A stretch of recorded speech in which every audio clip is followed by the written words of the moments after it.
sa program. Ang dating kasi ng Venezuelan. And pa-research na yun kung corn, solo, table for one pala, charot.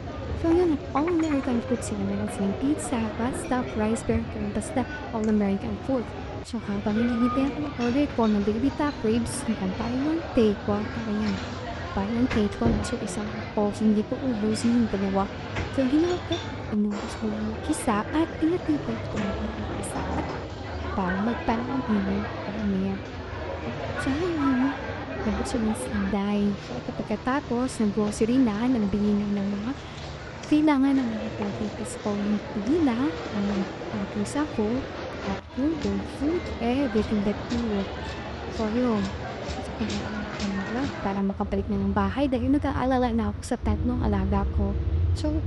So far naman, malapit nang bali yung likod ko kasi sa sobrang bigat ng pinamili ko.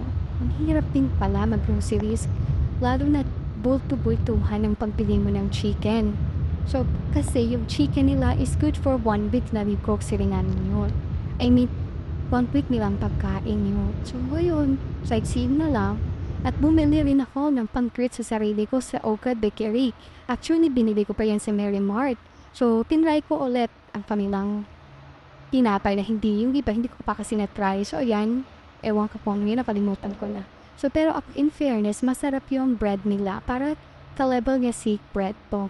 Mas maganda lang at ang gusto ko lang sa kanila, hindi ganun ka tamis yung mga tinapay nila. So, try nyo ulit magbili sa Oka Bakery. Yun, inisa tatlo yan. Ayan, favorite ko, cinnamon nuts. O, habang gutom pa ako niyan, so ginawa ko, pinuha ko yung nilaga ko. Kasama ko, balinghoy. Ayun, plain lang siya, walang asin, walang asukal, balinghoy lang talaga. Sobrang pagod ni Inday pag grocery, nagutom pa, kumain pa ulit. Yun, pagkatapos ko kumain, labing na muna kami. Pinipet ko na yung aking mga aso dahil bumabawi ako sa ilang oras kung pagkawala. Kasi minsan, pag isang oras ka lang nawala, feeling nila, matagal na panahon kayong hindi nakita. So, ayun, pinipet mo na sila. So, kaya pa si Georgie, lalo na yan, napaka-clean aso. Gusto niya yan, cuddle mo siya. Sometimes, he sleep on your lap.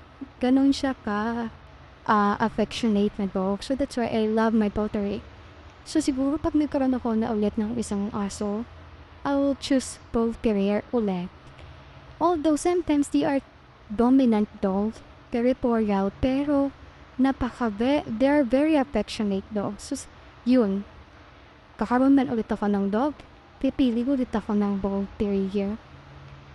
Yun, hindi siya pala ay isang miniature lang, hindi siya ganun kalakihan. Yung size niya ay parang French Bully lang siya.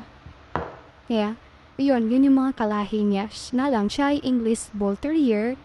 So, 2 years old na yan. Magti 3 years old na siya this year. So, ayan, pakatingin lang yan, binabantayan ako habang kumakain ako ng balinghoy. See ya! Thank you!